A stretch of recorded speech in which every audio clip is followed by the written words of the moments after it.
Tressés, naturels, lissés, teintés, les cheveux crépus et frisés sont l'objet de toutes les attentions. En France, les salons de coiffure afro se multiplient. Mais les coiffeurs sont-ils bien formés? Dans les salons afro, c'est le plus souvent le règne de l'apprentissage sur le tas. Et pour cause, le brevet professionnel obligatoire prépare surtout à travailler sur du cheveu européen.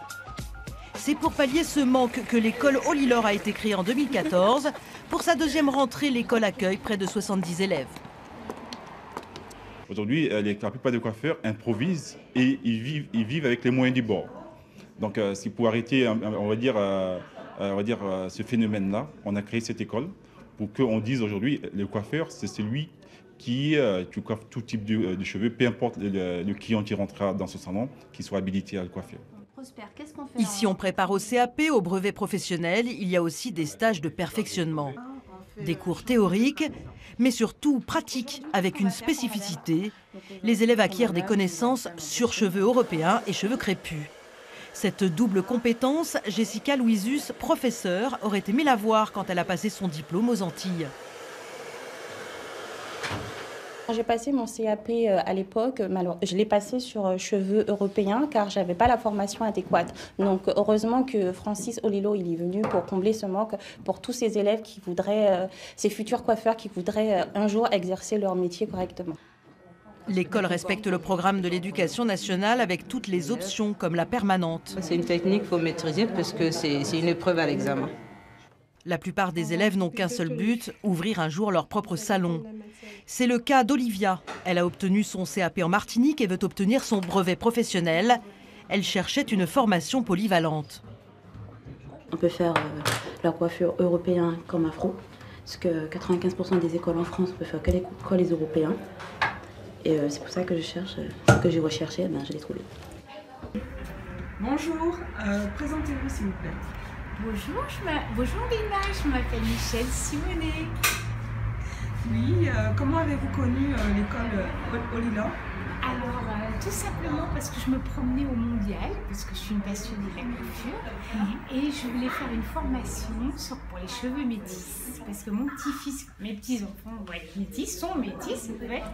Et donc, j'ai abordé de jeunes gens dans les allées du mondial, et je leur ai dit, mais où est-ce que vous avez appris votre métier, vous? Et ils m'ont dit, à l'école Olilor. Et voilà, et j'ai envoyé un petit mail à Francis, jeune retraité, cherche formation, voilà, et j'ai atterri là avec vous aujourd'hui. Et c'était super. Alors vous qui êtes une grande professionnelle dans le monde de la coiffure, que pensez-vous de l'école Olilor? C'est bien, pour moi, ce que j'attendais aujourd'hui, c'est bien. Après, c'est vrai que il y a plein de choses à faire encore ici. Je pense qu'il y a plein de choses encore à développer, c'est sûr, c'est sûr. On va vers un monde multiracial, avec plein de cheveux différents et vous avez une carte à jouer. Donc c'est un concept que vous approuvez totalement, hein? Complètement. Complètement. Après, je pense que dans la région parisienne, c'est pas non plus. Ça existe déjà avec Misani Provo qui a déjà fait une approche, Jean-Claude Aubry avec Coiffeur du Monde, c'est ça, je crois, Coiffeur du Monde.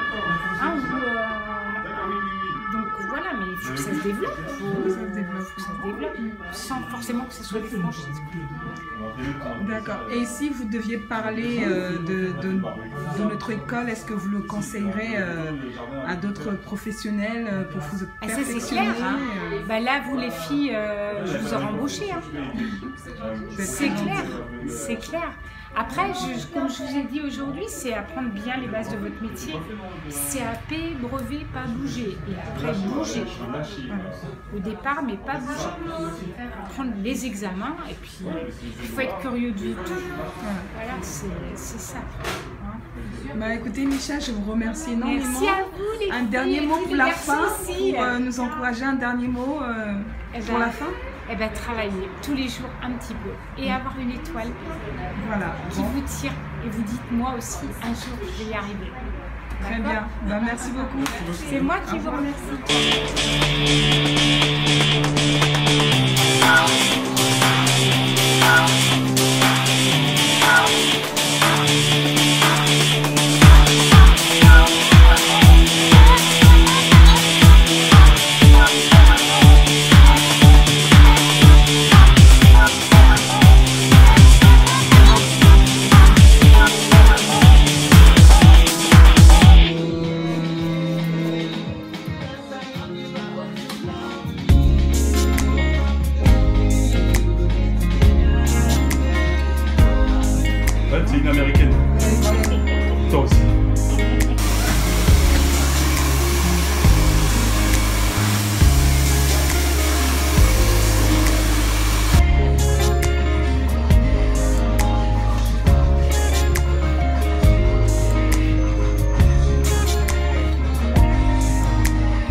chaîne de télé, c'est derrière. Après, tous les vidéos, vous pouvez aller faire votre témoignage.